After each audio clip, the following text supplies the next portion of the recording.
샛별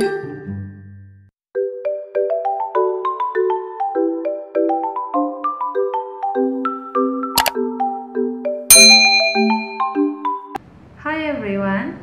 Oke, ketemu lagi dan hari ini kita akan bahas tentang cara memperkenalkan diri saat interview atau saat wawancara beasiswa LPDP. Oke, based on apa yang sudah saya pelajari dan apa yang sudah saya lewati ya. Semoga akan bermanfaat untuk teman-teman yang mempersiapkan diri, sedang persiapan untuk mengikuti interview, ataupun teman-teman yang baru mau mengikuti seleksi LPDP atau beasiswa lainnya. Oke, jadi teman-teman, setelah saya pelajari dari berbagai sumber dan juga saya terapkan saat saya mengikuti wawancara ini, tapi tidak pasti ya. Jadi saat wawancara LPDP yang S2 itu saya diminta untuk memperkenalkan diri, tapi untuk yang S3 itu quite different karena sangat to the point. Apa itu karena 2021 ini sistemnya online, jadi ketika masuk room itu pewawancaranya yang langsung konfirmasi identitas. Jadi langsung, oh benar ini dengan Mbak Suci gitu misalnya, dari universitas ini misalnya, tujuannya ini. Jadi kita hanya menanggapi saja, belum dikasih kesempatan ngomong dulu. Dan ketika dikasih kesempatan ngomong itu bukan memperkenalkan diri, itu saat wawancara S3 langsung pada pertanyaan inti gitu ya, yang sudah dikasih prolognya sama pewawancara. Tapi untuk yang magister, ketika saya mengikuti tes LPDP 2017 itu pertama kali saya diizinkan bicara itu adalah tentang tell us about yourself katanya, atau silakan memperkenalkan diri Anda. Oke, ketika kita diberi pertanyaan seperti itu, sebenarnya kita mungkin gugup ya, tapi kita jangan langsung jawab. Calm down dulu sejenak, beberapa detik tidak apa-apa, terus sambil nafas, bismillah gitu ya. Terus baru kita mengucapkan terima kasih dulu seperti yang sudah saya bicarakan di video sebelumnya.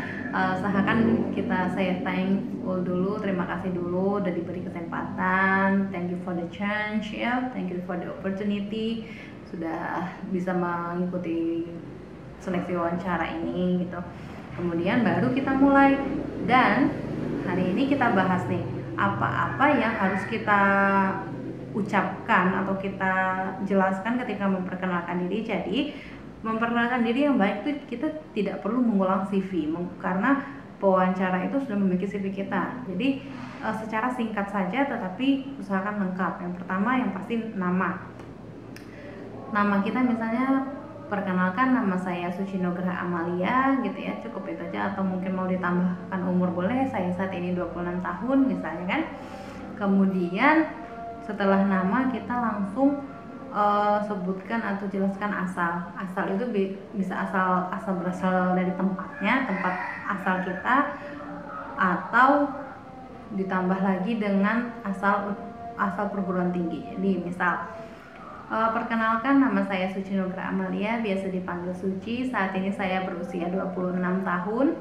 Saya berasal dari Bengkulu, Rejang Lebong Bengkulu, dan saya menempuh pendidikan S1 di misalnya di mana saya di IAIN Curup gitu ya, dan S2 di mana universitasnya disebutkan dengan jurusan apa. Misalnya saya pendidikan bahasa Inggris.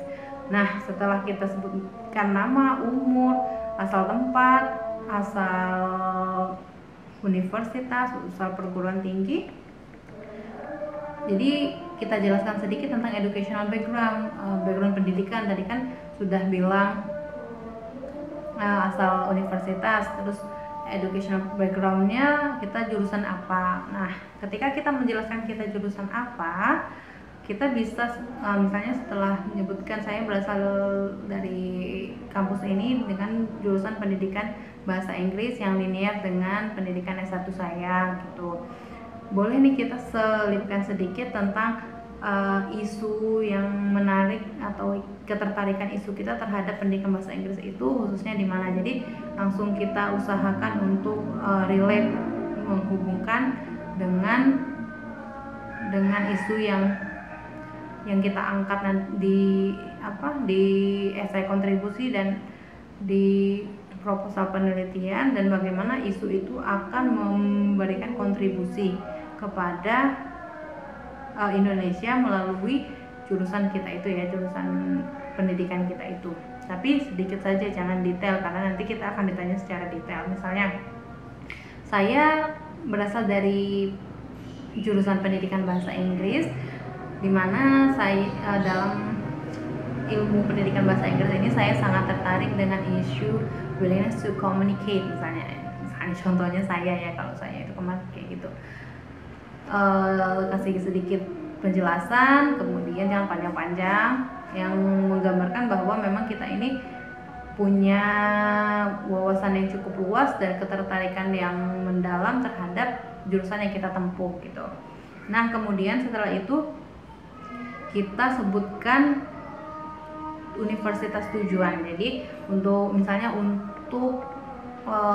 saat ini saya apply ke universitas mana dengan jurusan misalnya tetap pendidikan bahasa Inggris yang sama atau linear dengan pendidikan S1 S2 saya, karena tadi kita sudah menyinggung ketertarikan kita terhadap isu yang spesifik. Kita bisa relate nih, karena apa? Kenapa kita tertarik dengan isu itu? Misalnya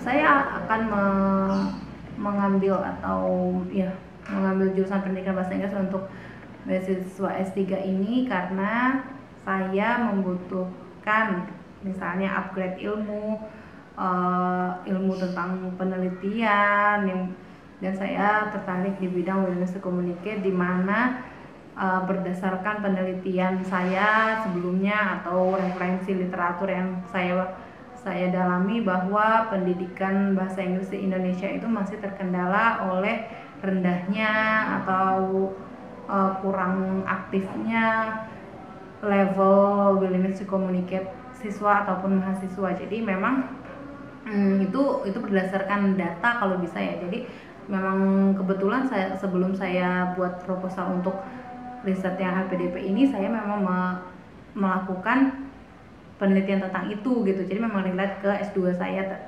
tesis topik saya itu. Jadi kita tunjukkan bahwa memang kita punya wawasan yang nyata gitu, maksudnya nggak ngarang-ngarang.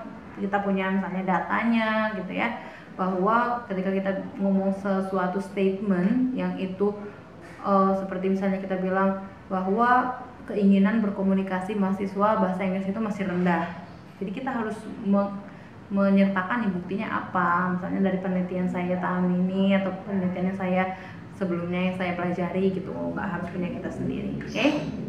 Kemudian ya itu ya teman-teman, jadi kita bisa stop sampai di sedikit penjelasan tentang ketertarikan kita di isu spesifik di ilmu jurusan yang kita tuju itu.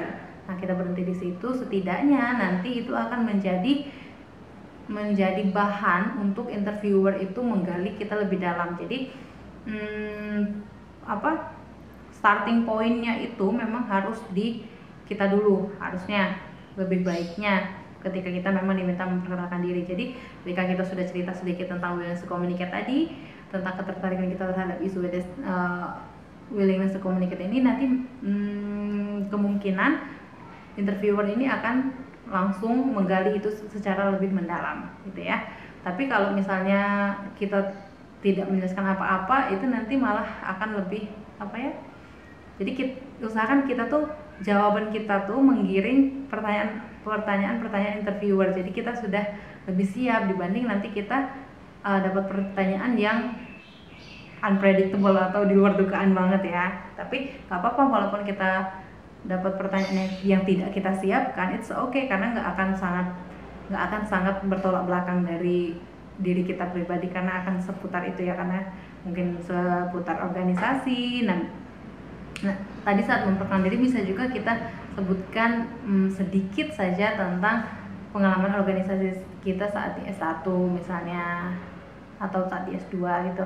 Tunjukkan bahwa memang kita mahasiswa yang aktif, tidak hanya di pembelajaran tetapi juga dalam kegiatan sosial. Atau karena LPDP ini kan tujuannya mempersiapkan pemimpin Indonesia di masa depan, dan salah satu sifatnya pemimpin itu adalah bisa kita perlihatkan ketika kita mengikuti organisasi, dealing with problem. Karena teman-teman, ketika saya S2 mau maksudnya ikut tes seleksi S2, 80% pertanyaan interview saya itu adalah seputar kemampuan kita dalam berorganisasi, bukan kemampuan tapi pengalaman organisasi, bagaimana kita deal with problems dengan teman-teman organisasi, bagaimana organisasi itu membentuk diri kita, bagaimana itu mengajarkan kita untuk menyelesaikan masalah, menjadi pemimpin ya. Terus ya gitu, kayak mencari ide-ide dari masalah yang kita hadapi gitu. Pokoknya pertanyaan-pertanyaan waktu S2 ya, waktu saya 2017 itu pertanyaannya ringan dan kita jawab saja apa adanya. Makanya kita harus mempersiapkan itu dari jauh-jauh ya. Jadi kenapa makanya pengalaman organisasi itu sesuatu yang penting untuk seorang pelamar beasiswa. Sampai di online form kita diminta untuk insert di CV kita itu pengalaman organisasi. Oh ya, bisa juga ketika kita memperkenalkan diri itu kita sebutkan kalau kita sekarang sudah bekerja, misalnya saya sudah bekerja di institusi ini, atau apa yang nanti kita relate lagi nih. Misalnya kemarin saya mengajar bahasa Inggris di kampus ini misalnya, dan saya temukan memang benar bahwa kalau tadi itu penelitian, kita neliti di kampus lain, ketika kita jadi dosen atau kita mengajar, turun langsung, terjun langsung di lapangan, memang kita temukan bahwa kemauan mahasiswa untuk berkomunikasi itu sangat rendah. Makanya saya butuh S3 ini untuk mendukung atau meningkatkan kemampuan penelitian dan juga ilmu-ilmu untuk mengembangkan apa yang kita rencanakan di riset proposal kita. Misalnya kemarin, teman-teman mau mengembangkan produk materi, atau kalau untuk pendidikannya atau kurikulum, atau itu teknologi enhanced learning misalnya. Jadi kita memang berangkat dari masalah, kemudian bagaimana ilmu yang mau kita ambil di S3 ini akan mampu membantu kita untuk memecahkan masalah ini dan berkontribusi pada bidang keahlian kita gitu. Oke teman-teman, jadi itu tadi ya, kalau kita rangkum, pertama nama, umur mungkin, terus asal tempat, asal datang dari mana, terus asal universitas, educational backgroundnya, jurusannya apa pendidikan atau apa, pokoknya jelaskan, dan ketertarikan kita terhadap isu yang berkembang di jurusan kita itu ya, yang di ilmu keahlian kita itu. Oke, I think that's all. Pokoknya teman-teman, yang penting semangat persiapannya, jangan lupa latihan dan relax ketika sudah udah standby mau wawancara. Relax ya, jangan terlalu gugup, karena nanti kalau terlalu gugup gitu nanti kita bisa blank. Oke? Yang kita siapkan nanti bisa hilang. Okay, thank you so much for watching. I see you in the next video. Bye bye. Assalamualaikum warahmatullahi wabarakatuh.